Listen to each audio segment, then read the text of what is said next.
ਧੰਨ ਵਾਹਿਗੁਰੂ ਜੀਓ। ਮਹੱਲਾ ਪੰਜਵਾਂ। ਫਰੀਦਾ ਗਰਬ ਜਿਨਾ ਵਡਿਆਈਆਂ, ਧਨ ਜੋਬਨ ਆਗਾਹ।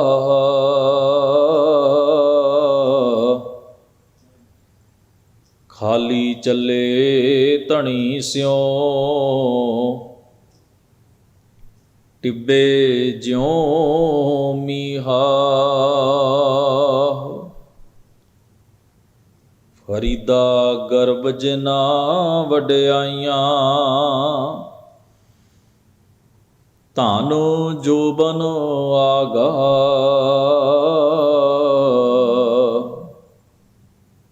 ਖਾਲੀ ਚੱਲੇ ਧਣੀ ਸਿਉ, ਟਿੱਬੇ ਜਿਉ ਮੀਹਾ। ਵਾਹਿਗੁਰੂ ਜੀ ਕਾ ਖਾਲਸਾ, ਵਾਹਿਗੁਰੂ ਜੀ ਕੀ ਫਤਿਹ। ਗਰੀਬ ਨਵਾਜ ਸਤਿਗੁਰੂ ਧੰਨ ਧੰਨ ਗੁਰੂ ਗ੍ਰੰਥ ਸਾਹਿਬ ਮਹਾਰਾਜ ਜੀ ਦੇ ਪਾਵਨ ਹਜ਼ੂਰ ਸੱਜ ਬੈਠੀ ਗੁਰੂ ਸਵਾਰੀ ਸਾਧ ਸੰਗਤ ਜੀਓ। ਅਕਾਲ ਪੁਰਖ ਵਾਹਿਗੁਰੂ ਜੀ ਨੇ ਬਖਸ਼ਿਸ਼ ਕੀਤੀ ਹੈ, ਬੜੇ ਅਦਬ ਨਾਲ ਆਪ ਜੀ ਸਤ ਸੰਗਤ ਰੂਪ ਵਿੱਚ ਸੱਜ ਕੇ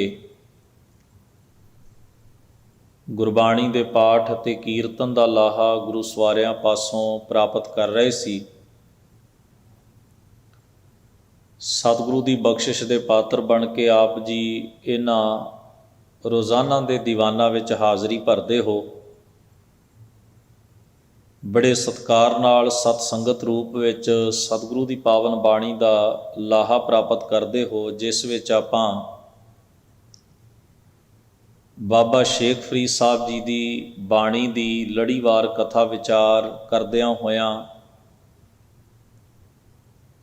ਮਹਾਨ ਸਤਿਪੁਰਸ਼ਾਂ ਦੇ ਬਚਨਾਂ ਨੂੰ, ਉਪਦੇਸ਼ ਨੂੰ ਸਮਝਣ ਦਾ ਯਤਨ ਕਰ ਰਹੇ ਹਾਂ। ਜੋ ਉਹਨਾਂ ਮਹਾਨ ਲੋਕਾਂ ਨੇ ਆਪਣੇ ਜੀਵਨ ਦੇ ਵਿੱਚ ਕਮਾਇਆ ਹੈ, ਜੋ ਜੀਵਿਆ ਹੈ, ਜੋ ਹੰਢਾਇਆ ਹੈ,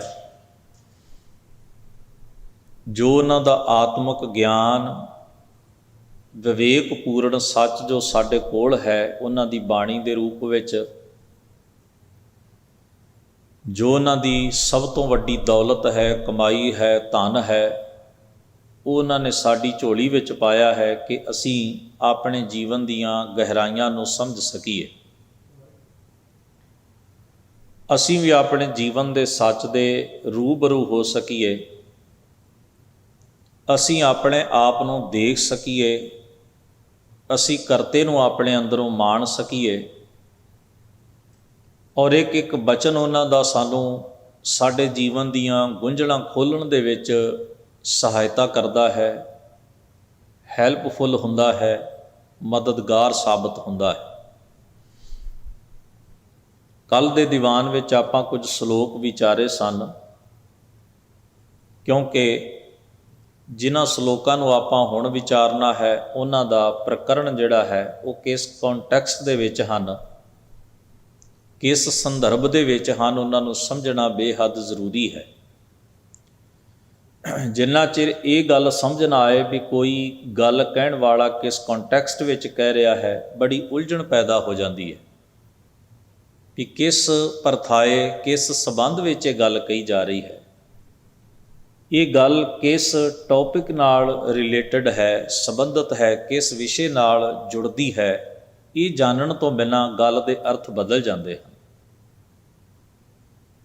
ਤੋ ਇੱਥੇ ਜੋ ਕੱਲ੍ਹ ਦੇ ਦੀਵਾਨ ਵਿੱਚ ਆਪਾਂ ਸ਼ਲੋਕ ਵਿਚਾਰੇ ਨੇ, ਉਹਦੇ ਵਿੱਚ ਇੱਕ ਸ਼ਲੋਕ ਹੈ, ਬਾਬਾ ਫਰੀਦ ਸਾਹਿਬ ਕਹਿੰਦੇ ਹਨ, ਜਿਹੜੇ ਮਹਾਨ ਪੁਰਖ ਹਨ ਜਿਨ੍ਹਾਂ ਨੇ ਸੱਚ ਨੂੰ ਮਾਣਿਆ ਹੈ। ਧਿਆਨ ਵਿੱਚ ਰੱਖੀਏ ਇਸ ਗੱਲ ਨੂੰ। ਸੱਚ ਨੂੰ ਬੌਧਿਕ ਤੌਰ ਦੇ ਉੱਤੇ ਜਾਣ ਲੈਣਾ, ਭਾਵ ਜਾਣਕਾਰੀ ਹੋਣਾ, ਨੌਲੇਜ ਹੋਣਾ ਵੀ ਇਹ ਕੀ ਹੈ, ਇਹ ਇੱਕ ਵੱਖਰਾ ਰਸਤਾ ਹੈ। ਅਤੇ ਉਸ ਸੱਚ ਨੂੰ ਮੰਨਣਾ, ਇਹ ਬਿਲਕੁਲ ਉੱਚੀ ਆਤਮਿਕ ਅਵਸਥਾ ਹੈ। ਇਹ ਉਵੇਂ ਦੀ ਖੇਡ ਹੈ ਵੀ ਇੱਕ ਮਨੁੱਖ ਦੇ ਸਾਹਮਣੇ ਭੋਜਨ ਹੈ, ਖਾਣ ਵਾਸਤੇ ਕੋਈ ਡਿਸ਼ ਪਈ ਹੋਈ ਹੈ, ਉਹ ਕੇਵਲ ਵੇਖ ਰਿਹਾ ਹੈ। ਉਹ ਆਪਣੇ ਆਪ ਨੂੰ ਅਲਾਉ ਨਹੀਂ ਕਰਦਾ ਜਾਂ ਖੁਦ ਇਹ ਯਤਨ ਨਹੀਂ ਕਰਦਾ ਵੀ ਮੈਂ ਮੇਰੇ ਸਾਹਮਣੇ ਜੋ ਪਲੇਟ ਵਿੱਚ, ਜੋ ਥਾਲੀ ਵਿੱਚ ਭੋਜਨ ਪਿਆ ਹੈ, ਮੈਂ ਉਹਨੂੰ ਖਾਵਾਂ। ਉਹ ਵੇਖ ਕੇ ਅੰਦਾਜ਼ਾ ਤੇ ਲਾ ਸਕਦਾ ਵੀ ਕੀ ਹੈ ਥਾਲੀ ਵਿੱਚ, ਕੀ ਕੀ ਪਕਵਾਨ ਹੈ, ਪਰ ਉਸ ਦਾ ਸਹੀ ਸਵਾਦ ਉਹ ਵੇਖ ਕੇ ਨਹੀਂ ਦੱਸ ਸਕਦਾ। ਉਸ ਦਾ ਸਹੀ ਟੇਸਟ ਕੀ ਹੈ ਉਹ ਖਾਣ ਵਾਲਾ ਹੀ ਦੱਸ ਸਕਦਾ। ਤਾਂ ਕਈ ਵਾਰ ਕੁਝ ਤਾਂ ਐਸੇ ਹੁੰਦੇ ਨੇ ਜਿਨ੍ਹਾਂ ਨੂੰ ਵੇਖਣਾ ਵੀ ਨਸੀਬ ਨਹੀਂ ਹੁੰਦਾ। ਮਨੋ ਜੇ ਅੰਧੇ ਕੂਪ ਕਹਿਆ ਬਿਰਦ ਨਾ ਜਾਣਨੀ। ਕੂਪ ਸ਼ਬਦ ਵੀ ਆਇਆ, ਕੂਪ ਵੀ ਆਇਆ। ਹਨੇਰੇ ਖੂਹ 'ਚ ਡਿੱਗੇ ਹੋਏ ਬਣ ਜਿਨ੍ਹਾਂ ਨੂੰ ਕਿਆ ਵੀ ਸਮਝ ਨਹੀਂ ਆਉਂਦੀ ਵੀ ਗੱਲ ਕੀ ਹੈ। ਪਰ ਇੱਕ ਉਹ ਹਨ ਜਿਨ੍ਹਾਂ ਨੂੰ ਸਮਝ ਆ ਗਈ ਹੈ ਗੱਲ ਵੀ ਗੱਲ ਕੀ ਹੈ, ਪਰ ਉਹਨਾਂ ਨੂੰ ਮਾਣ ਕੇ ਨਹੀਂ ਵੇਖਿਆ। ਸਮਝੋ ਉਹਨਾਂ ਦੇ ਸਾਹਮਣੇ ਤੇ ਪਕਵਾਨ ਪਿਆ, ਪਰ ਉਹਨਾਂ ਟੇਸਟ ਨਹੀਂ ਕੀਤਾ। ਉਹ ਟੇਸਟ ਨਹੀਂ ਦੱਸ ਸਕਦੇ ਵੀ ਕਿਹੋ ਜਿਹਾ। ਉਹ ਅੰਦਾਜ਼ਾ ਕਿਆਸਾ ਲਾ ਸਕਦੇ ਨੇ। ਜਿਨ੍ਹਾਂ ਨੇ ਮਾਣਿਆ ਹੈ ਉਸ ਦਾ ਸਹੀ ਸਵਾਦ ਦੱਸਣਗੇ, ਟੇਸਟ ਦੱਸਣਗੇ ਵੀ ਇਹਦਾ ਟੇਸਟ ਕੀ ਹੈ, ਇਸ ਗੱਲ ਦਾ ਸਵਾਦ ਕੀ ਹੈ। ਤਾਂ ਬਾਬਾ ਫਰੀਦ ਸਾਹਿਬ ਕਹਿੰਦੇ ਜਿਨ੍ਹਾਂ ਸੱਚ ਨੂੰ ਮਾਣਿਆ ਹੈ, ਮੈਂ ਸਮਝਦਾ ਉਸ ਸੰਸਾਰ ਰੂਪੀ ਜੰਗਲ ਦੇ ਵਿੱਚ ਸਾਦਾ ਖਾ ਕੇ, ਸਾਦਾ ਭਾਵ ਬੜੀ ਸਾਧ ਮੁਰਾਦੀ ਜ਼ਿੰਦਗੀ ਹੰਡਾਉਂਦਿਆਂ ਹੋਇਆਂ ਵੀ ਬੜੀ ਉੱਚੀ ਆਤਮਿਕ ਉਡਾਰੀ ਮਾਰਦੇ ਨੇ। ਮੈਂ ਉਹਨਾਂ ਤੋਂ ਸਦਕੇ ਹਾਂ।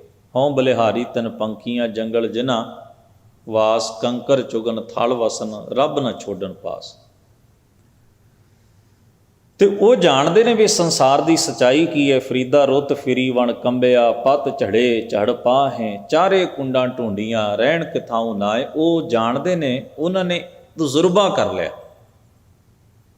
ਉਹਨਾਂ ਨੇ ਕੀ ਕਰ ਲਿਆ? ਇਸ ਗੱਲ ਦਾ ਤਜਰਬਾ ਕਰ ਲਿਆ। ਸੁਣੀ ਸੁਣਾਈ ਗੱਲ ਤੇ ਉੱਤੇ ਨਹੀਂ ਰਹੇ। ਉਹਨਾਂ ਨੇ ਨੇਚਰ ਦੇ, ਉਹਨਾਂ ਨੇ ਕਾਦਰ ਦੇ ਨੇੜੇ ਹੋ ਕੇ ਜਾਣ ਲਿਆ, ਮਨ ਨੂੰ ਖੋਜ ਲਿਆ, ਢੂੰਡ ਲਿਆ, ਰੀਅਲਾਈਜ਼ ਕਰ ਲਿਆ, ਅਹਿਸਾਸ ਕਰ ਲਿਆ ਵੀ ਅਸੀਂ ਸਾਰਾ ਪਾਸਾ ਵੇਖਿਆ, ਕੋਈ ਵੀ ਚੀਜ਼ ਥਿਰ ਨਹੀਂ ਰਹਿੰਦੀ, ਹਰ ਚੀਜ਼ ਕੰਟੀਨਿਊ ਬਦਲ ਰਹੀ ਹੈ। ਯਾਨੀ ਕਿ ਨਾਸ਼ ਹੋ ਜਾਣਾ, ਖਤਮ ਹੋ ਜਾਣਾ ਇੱਕ ਪਾਰਟ ਆਫ ਨੇਚਰ ਹੈ। ਫਿਰ ਇਸ ਤੋਂ ਅੱਗੇ ਉਹਨਾਂ ਨੇ ਕਿਹਾ, ਮੰਨ ਲਓ ਮੇਰੇ ਤਨ ਦੇ ਉੱਤੇ, ਕਿਉਂਕਿ ਪਹਿਲੇ ਸ਼ਲੋਕ 'ਚ ਕਹਿ ਆਏ ਸਨ, ਕੰਕਰ ਚੁਗਨ ਥਲ ਵਸਨ, ਬੜੀ ਸਾਧ ਮੁਰਾਦੀ ਗਰੀਬੀ ਵਾਲੀ ਜ਼ਿੰਦਗੀ ਵੀ ਉਹਨਾਂ ਦੀ ਹੋਵੇ, ਫਿਰ ਵੀ ਉਹ ਬਹੁਤ ਉੱਚੇ ਹੁੰਦੇ ਨੇ। ਉਹਨਾਂ ਦੀ ਵਡਿਆਈ ਰੁਤਬਿਆਂ ਦੀ ਮੁਹਤਾਜ ਨਹੀਂ ਹੁੰਦੀ, ਸਾਧਨਾ ਸਹੂਲਤਾਂ ਦੀ ਮੁਹਤਾਜ ਨਹੀਂ ਹੁੰਦੀ। ਫਿਰ ਬਾਬਾ ਫਰੀਦ ਸਾਹਿਬ ਨੇ ਕਿਹਾ ਵੀ ਪਾੜ ਪਟੋਲਾ ਧੱਜ ਕਰੀ ਕੰਬਲੜੀ ਪਹਿਰਿਓ, ਜਿਨੀ ਵੇਸੀ ਸ਼ਉ ਮਿਲੇ ਸਈ ਵੇਸ ਕਰਿਓ। ਜੇ ਅਮੀਰੀ, ਸਹੂਲਤਾਂ, ਸਾਧਨਾ, ਦੁਨੀਆ ਦੀਆਂ ਵਡਿਆਈਆਂ, ਪ੍ਰਭਤਾ ਦੇ ਨਾਲ ਵੀ ਮੈਨੂੰ ਪਰਮੇਸ਼ਰ ਨਹੀਂ ਨਾ ਚੇਤੇ 'ਚ, ਤਾਂ ਇਹਦਾ ਕੀ ਕੀਤਾ ਜਾਏ? ਇਹਨੂੰ ਗ੍ਰਹਿਣ ਕਰਨ ਦਾ ਅਰਥ ਕੀ? ਇਹਦੇ ਵਿੱਚ ਵੀ ਕੋਈ ਸਕੂਨ ਨਹੀਂ ਹੈ। ਇਹਦੇ ਨਾਲੋਂ ਤਾਂ ਫਕੀਰ ਦੀ ਕੰਬਲੀ ਚੰਗੀ ਹੈ, ਫਟਿਆ ਪੁਰਾਣਾ ਵਸਤਰ ਚੰਗਾ ਹੈ। ਪਰ ਕੋਈ ਇਸ ਗੱਲ ਦੇ ਮਾਇਨੇ ਇਹ ਨਾ ਲੈ ਵੇ ਬਾਬਾ ਫਰੀਦ ਸਾਹਿਬ ਕੇਵਲ ਇੱਕ ਲਿਬਾਸ ਨੂੰ ਹੀ ਫਕੀਰੀ ਮੰਨਦੇ ਨੇ।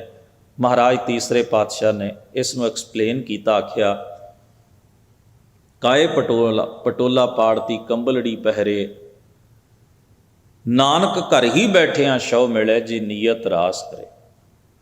ਜੇ ਸਾਡੀ ਨੀਅਤ ਸਾਫ਼ ਹੈ, ਰਾਸ ਹੈ, ਅਸੀਂ ਅੰਦਰੋਂ ਤਲਬਗਾਰ ਹਾਂ, ਜਗਿਆਸੂ ਹਾਂ, ਅੰਦਰੋਂ ਭੁੱਖ ਰੱਖਦੇ ਹਾਂ, ਤਾਂ ਫਿਰ ਅਮੀਰੀ ਕੀ, ਗਰੀਬੀ ਕੀ, ਦੋਵੇਂ ਸਿਚੁਏਸ਼ਨਸ ਦੇ ਵਿੱਚ ਹੀ ਅਸੀਂ ਸੈਟਿਸਫਾਈ ਹਾਂ, ਖੁਸ਼ ਹਾਂ, ਅਤੇ ਅਸੀਂ ਉੱਚੀ ਆਤਮਿਕ ਉਡਾਰੀ ਮਾਰ ਸਕਦੇ ਹਾਂ। ਹੁਣ ਇਸੇ ਸ਼ਲੋਕ ਦੀ ਅੱਗੇ ਪੰਜਵੇਂ ਪਾਤਸ਼ਾਹ ਨੇ ਵਿਆਖਿਆ ਕੀਤੀ, ਜਿਹੜਾ ਸ਼ਲੋਕ ਮੈਂ ਹੁਣ ਆਪ ਜੀ ਦੇ ਸਾਹਮਣੇ ਪੜ੍ਹਿਆ।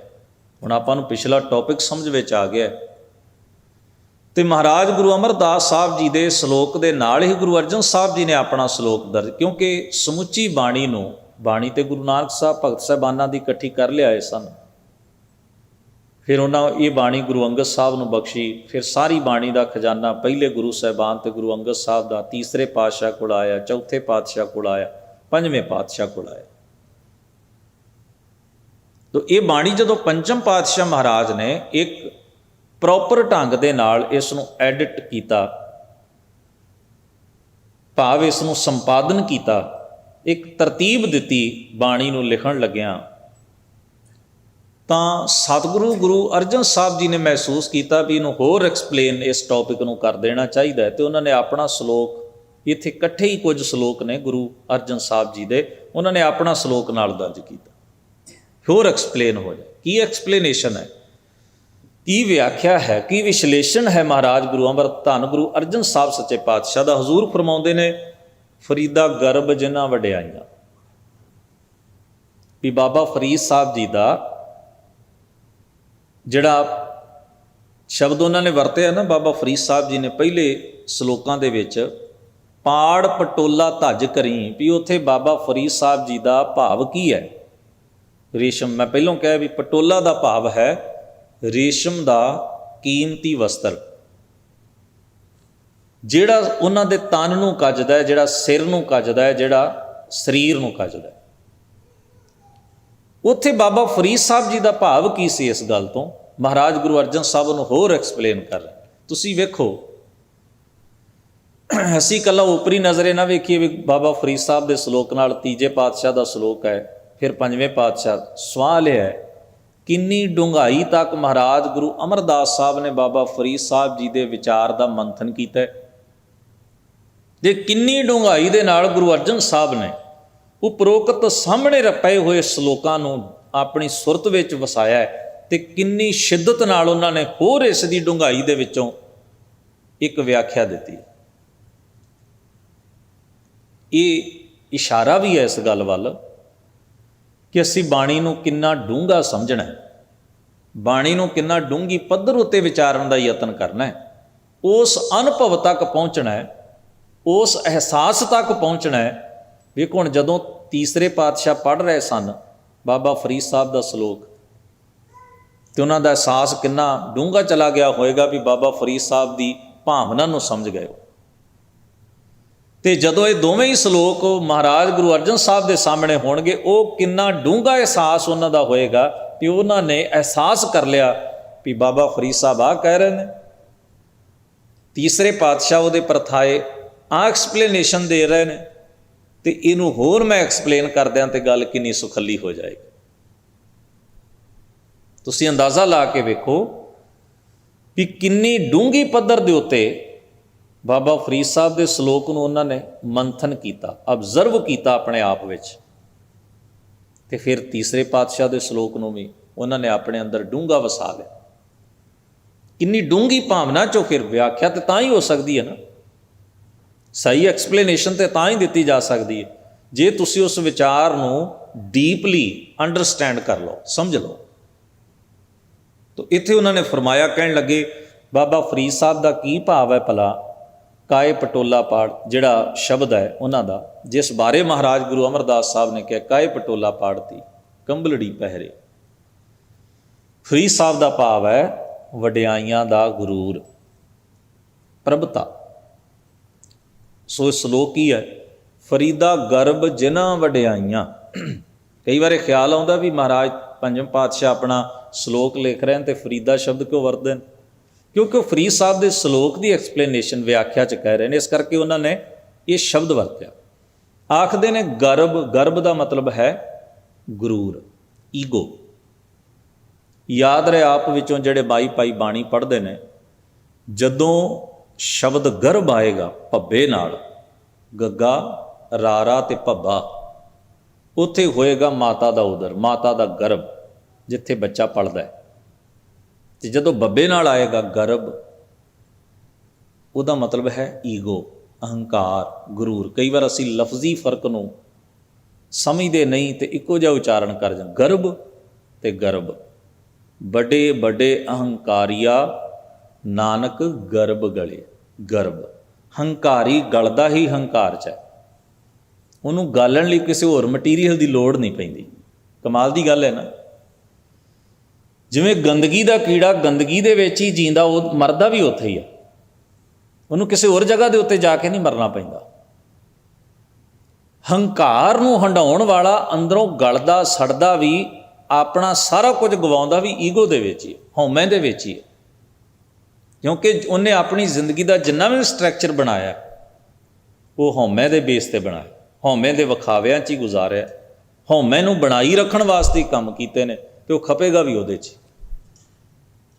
ਅਤੇ ਇੱਥੇ ਬਾਬਾ ਫਰੀਦ ਸਾਹਿਬ ਦੇ ਸਲੋਕ ਦੀ ਵਿਆਖਿਆ 'ਚ ਕਹਿ ਰਹੇ ਨੇ ਗੁਰੂ ਅਰਜਨ ਸਾਹਿਬ ਫਰੀਦਾ, ਗਰਭ ਜਿਨ੍ਹਾਂ ਵਡਿਆਈਆਂ। ਵਡਿਆਈ ਦਾ ਮਤਲਬ ਕੀ ਹੁੰਦਾ? ਇੱਕ ਤਾਂ ਆਪਾਂ ਕਹਿੰਦੇ ਨਾ ਵੀ ਰਿਸਪੈਕਟ, ਇਹਦਾ ਭਾਵ ਹੁੰਦਾ ਹੈ ਸਤਿਕਾਰ। ਸਤਿਕਾਰ ਮਿਲ ਰਿਹਾ ਕਿਸ, ਆਪਾਂ ਸਾਰੇ ਹੀ ਚਾਹੁੰਦੇ ਹਾਂ, ਸੰਸਾਰ 'ਚ ਕੋਈ ਵੀ ਐਸਾ ਨਹੀਂ ਜਿਹੜਾ ਇਹ ਨਹੀਂ ਚਾਹੁੰਦਾ ਵੀ ਮੈਨੂੰ ਰਿਸਪੈਕਟ ਨਾ ਮਿਲੇ। ਔਰ ਯਾਦ ਰੱਖੀਏ, ਰਿਸਪੈਕਟ ਵੀ ਲਾਈਫ ਵਾਸਤੇ, ਸਤਿਕਾਰ ਵੀ ਜੀਵਨ ਵਾਸਤੇ ਓਨਾ ਹੀ ਜ਼ਰੂਰੀ ਹੈ ਜਿੰਨੀਆਂ ਬਾਕੀ ਚੀਜ਼ਾਂ ਜੀਵਨ ਲਈ ਜ਼ਰੂਰੀ ਨੇ। ਸਤਿਕਾਰ ਜਿਹੜਾ ਹੈ, ਹੁਣ ਤੁਸੀਂ ਵੇਖੋ ਨਾ, ਅੱਜ ਦਾ ਪੁਰਾਣਾ ਸਮਾਂ ਕੁਝ ਹੋਰ ਸੀ, ਜਿਉਂ-ਜਿਉਂ ਮਨੁੱਖਤਾ ਅੱਗੇ ਵਧੀ ਜਾ ਰਹੀ ਹੈ, ਇਹ ਗੱਲਾਂ ਬਹੁਤ ਛੋਟੀਆਂ ਛੋਟੀਆਂ ਜਿਹੜੀਆਂ ਨੇ ਉਹਨਾਂ ਨੂੰ ਚਿਤਾਰਿਆ ਜਾਂਦਾ ਹੈ ਅੱਜ ਕੱਲ੍ਹ। ਉਹ ਖੁੱਲ੍ਹ ਖਿਆਲੀ ਪਹਿਲੋਂ ਵਾਲੀ ਜਿਹੜੀ ਹੈ ਉਹ ਥੋੜ੍ਹੀ ਘਟ ਗਈ ਹੈ। ਅੱਜ ਤੁਸੀਂ ਬੱਚੇ ਨੂੰ ਕੋਈ ਘਰ ਆਇਆ ਹੋਵੇ, ਕਿਸੇ ਦੇ ਸਾਹਮਣੇ ਥੋੜ੍ਹਾ ਜਿਹਾ ਝਿੜਕ ਦਿਓ, ਤੁਸੀਂ ਇਸ ਤਰ੍ਹਾਂ ਦੇ ਹਾਵ ਭਾਵ ਉਹਨੂੰ ਦਿਖਾਓ, ਅਤੇ ਉਹ ਵੀ ਤੁਹਾਨੂੰ ਕਹਿ ਦਿੰਦਾ ਵੀ ਤੁਸੀਂ ਕਿਸੇ ਸਾਹਮਣੇ ਮੇਰੀ ਇਨਸਲਟ ਨਹੀਂ ਕਰ ਸਕਦੇ। ਤੁਹਾਨੂੰ ਸਮਝਣਾ ਚਾਹੀਦਾ ਵੀ ਕੋਈ ਬਾਹਰ ਦਾ ਬੰਦਾ ਘਰ ਬੈਠਾ ਹੈ ਅਤੇ ਉਹਦੇ ਸਾਹਮਣੇ ਤੁਸੀਂ ਮੇਰੀ ਇਨਸਲਟ ਕਰ ਰਹੇ ਹੋ, ਤੁਸੀਂ ਇਕੱਲੇ ਵੀ ਕਹਿ ਸਕਦੇ ਸੀ। ਉਹ ਫੀਲ ਕਰਦਾ, ਉਹ ਮਹਿਸੂਸ ਕਰਦਾ ਹੈ ਵੀ ਮੇਰੇ ਸਤਿਕਾਰ ਨੂੰ ਸੱਟ ਵੱਜੀ ਹੈ। ਤੁਸੀਂ ਮੈਨੂੰ ਦੱਸਣਾ ਚਾਹੁੰਦੇ ਹੋ ਵੀ ਮੈਂ ਗਲਤ ਹਾਂ, ਅਤੇ ਤੁਸੀਂ ਮੈਨੂੰ ਬਾਅਦ 'ਚ ਕਹਿ ਸਕਦੇ ਹੋ। ਕਿਸੇ ਦੇ ਸਾਹਮਣੇ ਕਹਿਣਾ ਜ਼ਰੂਰੀ ਹੈ। ਔਰ ਜਦੋਂ ਮਾਂ ਪਿਓ ਨੂੰ ਕਹਿੰਦੇ ਤੂੰ ਸਾਡਾ ਬੱਚਾ ਹੈ, ਤੈਨੂੰ ਕਹਿ ਲਿਆ ਫਿਰ ਕੀ ਹੋਇਆ? ਉਹ ਕਹਿੰਦਾ ਨਹੀਂ, ਤੁਸੀਂ ਆਪਣੀ ਈਗੋ ਨੂੰ ਪੱਠੇ ਪਾ ਰਹੇ ਹੋ। ਕਿਸੇ ਦੇ ਸਾਹਮਣੇ ਮੈਨੂੰ ਟੋਕਣ ਦਾ ਮਤਲਬ ਹੀ ਇਹ ਹੈ ਵੀ ਤੁਹਾਡੀ ਈਗੋ ਜ਼ਿਆਦਾ ਹਰਟ ਹੋ ਗਈ ਹੈ ਮੇਰੀ ਗਲਤੀ ਨਾਲ, ਅਤੇ ਤੁਸੀਂ ਆਪਣੇ ਆਪ ਨੂੰ ਜਤਾਉਣਾ ਚਾਹੁੰਦੇ ਹੋ ਵੀ ਅਸੀਂ ਤੇਰੇ ਮਾਂ-ਬਾਪ ਹਾਂ। ਮੈਂ ਮੰਨਦਾ ਵੀ ਤੁਸੀਂ ਮੇਰੇ ਮਾਂ-ਬਾਪ, ਪਰ ਇੰਨੇ ਮਜਮੇ ਦੇ ਸਾਹਮਣੇ, ਇੰਨੇ ਲੋਕਾਂ ਦੇ ਸਾਹਮਣੇ ਤੁਸੀਂ ਕੀ ਸਾਬਤ ਕਰਨਾ ਚਾਹੁੰਦੇ ਹੋ? ਕਿ ਤੁਹਾਨੂੰ ਬਾਅਦ ਸਮਾਂ ਨਹੀਂ ਸੀ ਮਿਲਣਾ ਕਿ ਤੁਸੀਂ ਮੈਨੂੰ ਕਹਿ ਲੈਂਦੇ, ਜਾਂ ਤੁਸੀਂ ਉਹਨਾਂ ਨੂੰ ਵਿਖਾਉਣਾ ਚਾਹੁੰਦੇ ਹੋ ਵੀ ਸਾਡਾ ਇਸ ਤਰ੍ਹਾਂ ਘਰ ਦੇ ਵਿੱਚ ਰੂਲ ਚੱਲਦਾ, ਸਾਡੀ ਮੰਨੀ ਦੀ ਹੈ, ਜਾਂ ਅਸੀਂ ਬੱਚੇ ਨੂੰ ਟੋਕ ਸਕਦੇ ਹਾਂ। ਹੁਣ ਤੁਸੀਂ ਵੇਖੋ ਉਹਦੀ ਜਿਹੜੀ ਫੀਲਿੰਗ ਹੈ, ਹਾਲਾਂਕਿ ਮਾਂ-ਬਾਪ ਨੇ ਇਹ ਸੋਚ ਕੇ, ਭਾਵੇਂ ਉਹਨੂੰ ਨਹੀਂ ਕਿ ਉਹਨਾਂ ਨੇ ਵੈਸੇ ਹੀ ਜੋ ਨਾਰਮਲੀ ਜਿਸ ਤਰ੍ਹਾਂ ਅੱਗੋਂ ਪਿੱਛੋਂ ਕਹਿੰਦੇ ਨੇ ਕਹਿ ਦਿੱਤਾ, ਪਰ ਸਿਚੁਏਸ਼ਨ ਸਹੀ ਨਹੀਂ ਲੱਗੀ ਉਸ ਬੱਚੇ ਨੂੰ। ਉਹਨੂੰ ਲੱਗਿਆ ਸਿਚੁਏਸ਼ਨ ਸਹੀ ਨਹੀਂ, ਮੌਕਾ ਇਹ ਮੇਲ ਨਹੀਂ ਇਹ ਗੱਲ ਕਰਨ ਦਾ, ਇਹਦੇ ਲਈ ਕੋਈ ਟਾਈਮਿੰਗ ਹੋਰ ਚਾਹੀਦੀ ਸੀ। ਉਹਨੇ ਫੀਲ ਕੀਤਾ ਵੀ ਮੇਰੀ ਰਿਸਪੈਕਟ ਨੂੰ ਸੱਟ ਵੱਜੀ। ਹੁਣ ਇਹਦਾ ਮਤਲਬ ਹੈ ਵੀ ਉਹ ਵੀ ਸਤਿਕਾਰ ਦੀ ਭਾਵਨਾ ਰੱਖਦਾ ਵੀ ਮੈਨੂੰ ਰਿਸਪੈਕਟ ਮਿਲੇ, ਸਤਿਕਾਰ ਮਿਲੇ।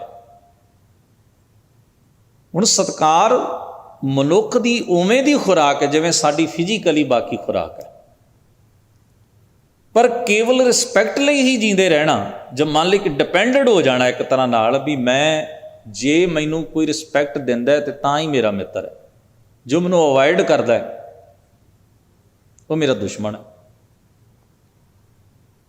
ਅਤੇ ਇਹ ਮੰਨ ਕੇ ਉਸ ਬੰਦੇ ਪ੍ਰਤੀ ਨਫ਼ਰਤ ਪਾਲ ਲੈਣੀ ਤੁਹਾਨੂੰ ਉੱਥੇ ਹੀ ਜਾ ਕੇ ਸੁੱਟਦੀ ਹੈ ਜਿੰਨਾ ਅਵੋਇਡ ਕਰਨ ਵਾਲਾ ਗੁਨਾਹ ਕਰ ਰਿਹਾ ਉਹਨਾਂ ਤੁਸੀਂ ਵੀ ਕਰਦੇ ਹੋ। ਖੁਦ ਨਾਲ ਜ਼ਿਆਦਤੀ ਕਰਦੇ ਹੋ ਤੁਸੀਂ, ਵੀ ਜੇ ਅਗਲਾ ਤੁਹਾਨੂੰ ਰਿਸਪੈਕਟ ਦੇਣਾ ਨਹੀਂ ਚਾਹੁੰਦਾ ਤਾਂ ਤੁਸੀਂ ਉਹਦੇ ਲਈ ਮਰੀ ਜਾਓ, ਤੁਸੀਂ ਉਹਦੇ ਲਈ ਆਪਣੇ ਆਪ ਨੂੰ ਉਦਾਸ ਕਰ ਲਓ, ਉਹਦੇ ਲਈ ਆਪ ਢਹਿੰਦੀ ਕਲਾ 'ਚ ਚਲੇ ਜਾਓ, ਉਹਨੂੰ ਤੁਸੀਂ ਆਪਣੇ ਆਪ 'ਚ ਫੀਲ ਕਰ ਕਰਕੇ ਆਪਣੇ ਅਹਿਸਾਸ ਇਹਦੇ ਨੀਵੇਂ ਕਰ ਲਓ ਵੀ ਤੁਹਾਡੇ ਅੰਦਰ ਉਹ ਚੀਜ਼ ਜਿਹੜੀ ਹੈ ਉਹ ਨਿਰਾਸ਼ਤਾ ਪੈਦਾ ਕਰਦਾ, ਮੈਂਟਲੀ ਡਿਸਟਰਬ ਕਰਦਾ ਤੁਹਾਨੂੰ। ਇਹਦਾ ਮਤਲਬ ਹੈ ਤੁਸੀਂ ਡਿਪੈਂਡਡ ਹੋ ਰਿਸਪੈਕਟ ਉੱਤੇ। ਇਹਦਾ ਮਤਲਬ ਹੈ ਤੁਸੀਂ ਆਪਣੇ ਆਪ ਨੂੰ ਦੁੱਖ ਦੇਣ ਦਾ ਇੱਕ ਰਾਹ ਪੈਦਾ ਕਰ ਲਿਆ। ਇਹਦਾ ਮਤਲਬ ਹੈ ਤੁਸੀਂ ਖੁਦ ਦੁਖੀ ਹੋਣਾ ਚਾਹੁੰਦੇ ਹੋ, ਜਦੋਂ ਵੀ ਕੋਈ ਅਵੋਇਡ ਕਰੇਗਾ ਤੁਸੀਂ ਉਦੋਂ ਹੀ ਪਰੇਸ਼ਾਨ ਹੋ ਜਾਓ। ਮਹਾਰਾਜ ਨੇ ਆਖਿਆ ਤੁਹਾਨੂੰ ਇੱਥੇ ਵੀ ਇਸ ਸਿਚੁਏਸ਼ਨ 'ਚ ਸਟੇਬਲ ਕਿਵੇਂ ਰਹਿਣਾ ਹੈ, ਤੁਹਾਨੂੰ ਆਪਣੇ ਆਪ ਨੂੰ ਇਸ ਚੀਜ਼ ਲਈ ਤਿਆਰ ਕਰਨਾ ਪਏ। ਇਸੇ ਨੂੰ ਕਮਾਈ ਕਿਹਾ, ਇਸੇ ਨੂੰ ਮਸ਼ੱਕਤ ਕਿਹਾ ਕਿ ਤੁਸੀਂ ਆਪਣੇ ਆਪ ਨੂੰ ਇਸ ਚੀਜ਼ ਲਈ ਤਿਆਰ ਕਰ ਲਿਆ ਵੀ ਮੰਨ ਲਓ ਜਿੱਥੇ ਰਿਸਪੈਕਟ ਮਿਲਣੀ ਚਾਹੀਦੀ ਹੈ ਮੈਨੂੰ ਉੱਥੇ ਵੀ ਨਾ ਮਿਲੇ। ਮੰਨ ਲਓ ਮੈਂ ਬਹੁਤ ਚੰਗਾ ਕੰਮ ਕਰਾਂ, ਤੇ ਸੰਸਾਰ 'ਚ ਹਰ ਕੋਈ ਹੁੰਦਾ ਵੀ ਚਲੋ ਜੇ ਸਾਦਾ ਨਹੀਂ ਤੇ ਜਦੋਂ ਮੈਂ ਵਧੀਆ ਕੀਤਾ ਉਦੋਂ ਤਾਂ ਕੋਈ ਸਤਿਕਾਰ ਦੇਵੇ। ਮੰਨ ਲਓ ਜੇ ਉਸ ਵੇਲੇ ਵੀ ਨਾ ਮਿਲੇ, ਕਿ ਤੁਸੀਂ ਰੈਡੀ ਹੋ, ਤੁਸੀਂ ਸਟੇਬਲ ਰਹਿ ਸਕੋ, ਸ਼ਾਂਤ ਰਹਿ ਸਕੋ, ਕੋਈ ਗੱਲ ਨਹੀਂ। ਇਸ ਨੂੰ ਸਤਿਗੁਰੂ ਨੇ ਬਹੁਤ ਉੱਚੀ ਮਾਨਸਿਕ ਅਵਸਥਾ ਕਿਹਾ, ਜਿੱਥੇ ਮੈਂਟਲੀ ਡਿਸਟਰਬੈਂਸ ਨਹੀਂ।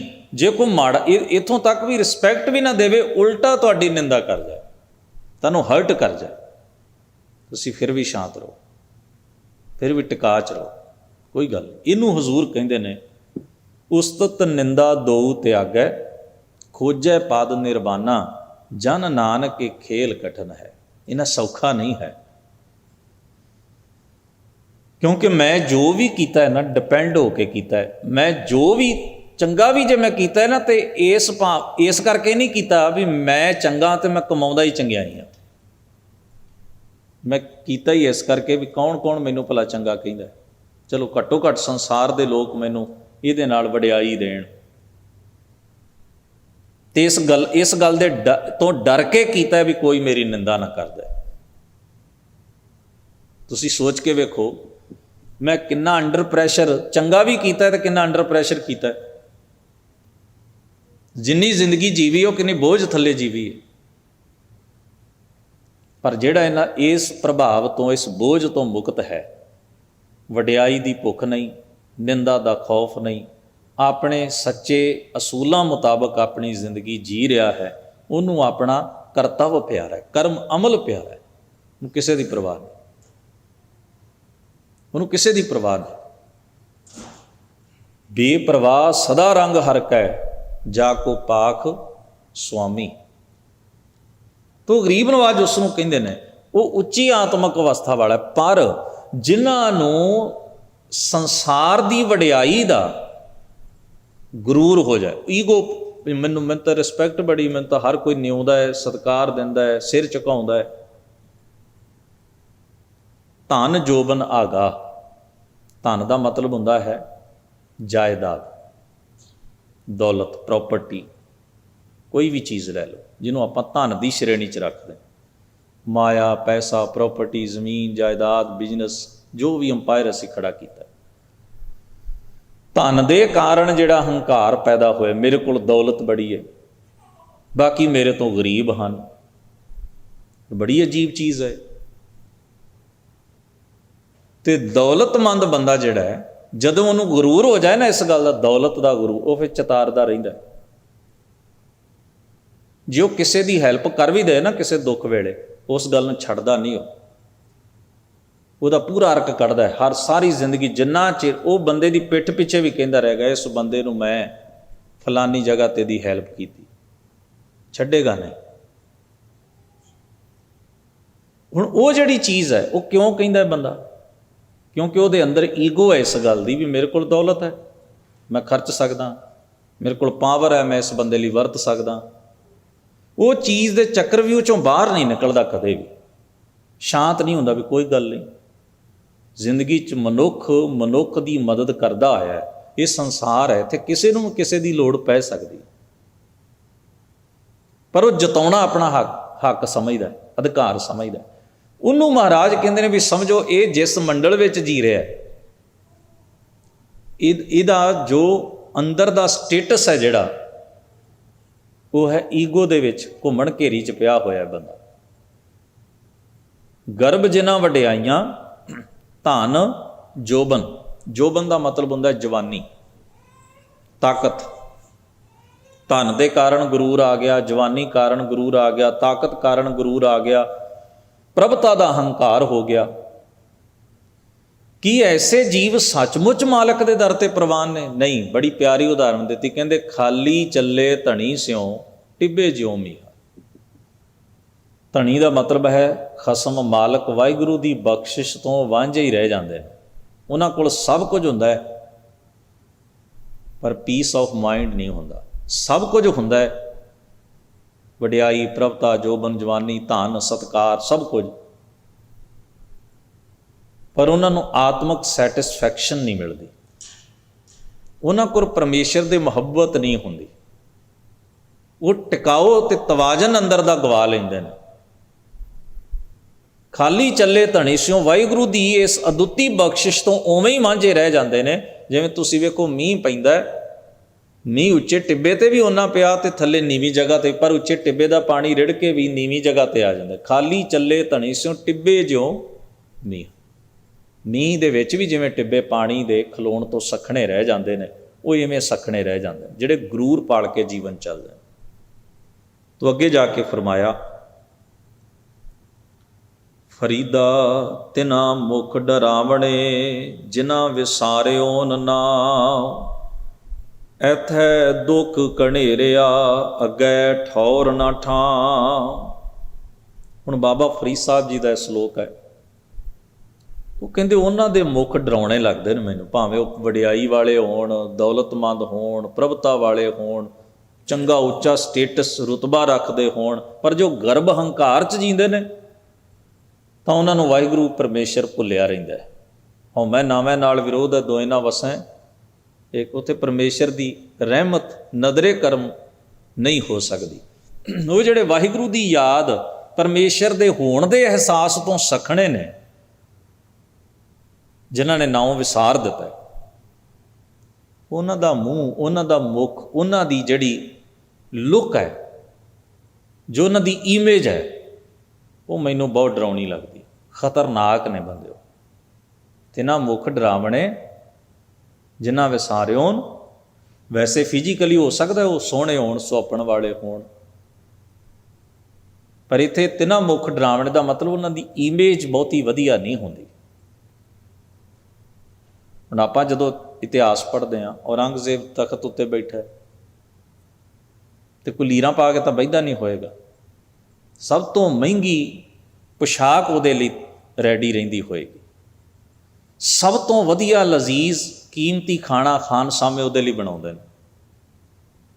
ਸਭ ਤੋਂ ਮਹਿੰਗੀ ਜੁੱਤੀ ਪਹਿਨਦਾ ਹੋਏਗਾ, ਮੋਤੀਆਂ ਦੀਆਂ ਮਾਲਾ ਪਹਿਨਦਾ ਹੋਏਗਾ, ਸੋਨਾ ਪਹਿਨਦਾ ਹੋਏਗਾ, ਹੀਰੇ ਜਵਾਹਰਾਤ ਹੋਣਗੇ, ਬਹੁਤ ਸੋਹਣੀ ਪਗੜੀ ਉਹਦੇ ਉੱਤੇ ਹੀਰੇ ਜਵਾਹਰਾਤ ਲੱਗੇ, ਮਹਿੰਗੀ ਤਲਵਾਰ, ਮਹਿੰਗਾ ਸਿੰਘਾਸਨ, ਹਰ ਚੀਜ਼ ਉਹਦੇ ਲਈ ਰੇਅਰ ਹੈ, ਸਧਾਰਨ ਨਹੀਂ ਹੈ। ਹਰ ਚੀਜ਼ ਉਹਦੇ ਲਈ ਬੜੀ ਕੀਮਤੀ ਹੋਏ। ਬਾਦਸ਼ਾਹ, ਡਿਕਟੇਟਰ, ਉਹਦਾ ਹੁਕਮ ਹੀ ਆਖਰੀ ਹੁਕਮ ਹੈ, ਉਹਦੀ ਕਈ ਗੱਲ ਹੀ ਕਾਨੂੰਨ ਹੈ, ਉਹ ਜੋ ਕਹਿਦਾ ਸੋ ਕਹਿਦਾ। ਇੰਨੀ ਵੱਡੀ ਅਥਾਰਟੀ ਹੈ, ਉਹਨੂੰ ਕਿਸੇ ਕੋਲੋਂ ਪੁੱਛਣ ਦੀ ਲੋੜ ਤੇ ਨਹੀਂ ਨਾ। ਤੋ ਉਹ ਜਿਹੜਾ ਬੰਦਾ ਹੈ, ਹੁਣ ਤੁਸੀਂ ਵੇਖੋ, ਉਹਦੇ ਕੋਲ ਹਰ ਸ਼ੈ ਕੀਮਤੀ ਹੈ, ਹਰ ਚੀਜ਼ ਬੇਸ਼ਕੀਮਤੀ, ਪਰ ਉਹਦੀ ਇਮੇਜ ਕੀ ਹੈ? ਉਹਦੀ ਇਮੇਜ ਕੀ ਹੈ? ਚੰਗੀ ਕਿ ਮਾੜੀ? ਕੀ ਉਹਨੂੰ ਯਾਦ ਕਰਦਿਆਂ ਸਾਡੇ ਅੰਦਰ ਉਵੇਂ ਦੀ ਭਾਵਨਾ ਪੈਦਾ ਹੁੰਦੀ ਜਿਹੋ ਜੀ ਗੁਰੂ ਤੇਗ ਬਹਾਦਰ ਸਾਹਿਬ ਨੂੰ ਯਾਦ ਕਰਦਿਆਂ ਹੁੰਦੀ ਹੈ? ਗੁਰੂ ਤੇਗ ਬਹਾਦਰ ਸਾਹਿਬ ਕੋਲ ਇੰਨੀਆਂ ਦੌਲਤ ਵਾਲੀਆਂ ਉੱਚੀਆਂ ਚੀਜ਼ਾਂ ਨਹੀਂ, ਨਾ ਹੀ ਉਹ ਕਿਸੇ ਜਗ੍ਹਾ ਦੇ ਫਿਜ਼ੀਕਲੀ ਬਾਦਸ਼ਾਹ ਨੇ, ਪਰ ਗੁਰੂ ਤੇਗ ਬਹਾਦਰ ਸਾਹਿਬ ਜੀ ਦੀ ਇਮੇਜ, ਗੁਰੂ ਤੇਗ ਬਹਾਦਰ ਸਾਹਿਬ ਜੀ ਦੀ ਸ਼ਖਸੀਅਤ, ਮਹਾਰਾਜ ਦਾ ਜੀਵਨ ਸਦੀਵ ਕਾਲ ਇੱਕ ਜਗਮਗ ਕਰਦੇ ਹੋਏ ਦੀਪਕ ਵਰਗਾ, ਮਗਦੇ ਹੋਏ ਸੂਰਜ ਵਰਗਾ, ਫੁੱਲ ਦੀ ਖੁਸ਼ਬੂ ਵਰਗਾ। ਪਰ ਔਰੰਗਜ਼ੇਬ ਦੇ ਕੋਲ ਸਾਰੇ ਸਾਧਨ ਨੇ, ਪਰ ਇਹਦੇ ਬਾਵਜੂਦ ਵੀ ਤਿੰਨਾਂ ਮੁੱਖ ਡਰਾਵਣੇ ਹੈ। ਉਹਦਾ ਜਿਹੜਾ ਪ੍ਰਭਾਵ, ਉਹਦੀ ਜਿਹੜੀ ਸ਼ਖਸੀਅਤ ਦਾ ਬਿੰਬ ਹੈ, ਉਹ ਉਹਦੇ ਮਾੜੇ ਤੇ ਭੈੜੇ ਕਰਮਾਂ ਕਰਤਵਾਂ ਕਰਕੇ, ਅਮਲਾਂ ਕਰਕੇ ਡਰਾਉਣਾ ਹੋ। ਜਿਨ੍ਹਾਂ ਵਿਸਾਰਿਓ ਨਾ, ਇੱਥੇ ਦੁੱਖ ਘਨੇਰਿਆ ਅੱਗੇ ਠੌਰ ਨਾ ਠਾਉ। ਉਹਨਾਂ ਦਾ ਉਹ ਇੱਥੇ ਵੀ ਦੁੱਖ ਹੈ ਉਹਨਾਂ ਦੇ ਪੱਲੇ, ਕਿਉਂਕਿ ਜੋ ਉਹਨਾਂ ਨੇ ਸੇੜ ਲਿਆ ਉਹਨਾਂ ਨੂੰ ਕਦੇ ਟਿਕਣ ਨਹੀਂ ਦਿੰਦਾ। ਜੋ ਉਹਨਾਂ ਅਮਲ ਕਮਾ ਲਿਆ, ਉਹ ਅਮਲ ਉਹਨਾਂ ਨੂੰ ਪਰੇਸ਼ਾਨੀ ਦੇ ਸਬਬ ਵਾਇਜ਼ ਪੈਦਾ ਕਰਦਾ ਹੈ, ਤੇ ਉਹਨਾਂ ਦਾ ਰਹਿੰਦਾ ਬਾਕੀ ਸਮਾਂ, ਆਉਣ ਵਾਲਾ ਵਕਤ ਉਹਨਾਂ ਨੂੰ ਕਿਸੇ ਥਾਂ ਦਾ ਨਹੀਂ ਰਹਿਣ ਦਿੰਦਾ। ਉਹਨਾਂ ਦੀ ਜ਼ਿੰਦਗੀ 'ਚ ਨਾ ਟਿਕਾਓ ਹੈ, ਨਾ ਸਹਿਜ ਹੈ, ਤੇ ਉਹ ਵਾਹਿਗੁਰੂ ਦੇ ਦਰ ਤੋਂ ਵੀ ਇੱਕ ਤਰ੍ਹਾਂ ਨਾਲ ਧੱਕੇ ਹੋਏ ਹਨ, ਆਤਮਿਕ ਮੰਡਲ ਤੋਂ ਵੀ ਸੱਖਣੇ ਹਨ। ਪਾਤਸ਼ਾਹ ਬਖਸ਼ਿਸ਼ ਕਰਨ। ਇਸ ਤੋਂ ਅਗਲੇ ਸ਼ਲੋਕਾਂ ਦੀ ਵਿਚਾਰ ਆਪਾਂ ਅਗਲੇ ਦੀਵਾਨ ਵਿੱਚ ਕਰਨ ਦਾ ਯਤਨ ਕਰਾਂਗੇ। ਸੱਚੇ ਪਾਤਸ਼ਾਹ ਹੋਈਆਂ ਭੁੱਲਾਂ ਚੁੱਕਾਂ ਦੀ ਖਿਮਾ ਬਖਸ਼ਣ। ਆਪ ਸਭਨਾਂ ਦਾ ਧੰਨਵਾਦ। ਅਦਬ ਸਹਿਤ ਗੁਰੂ ਫਤਿਹ ਨਾਲ ਸਾਂਝ ਬਣਾਓ। ਵਾਹਿਗੁਰੂ ਜੀ ਕਾ ਖਾਲਸਾ, ਵਾਹਿਗੁਰੂ ਜੀ ਕੀ ਫਤਿਹ।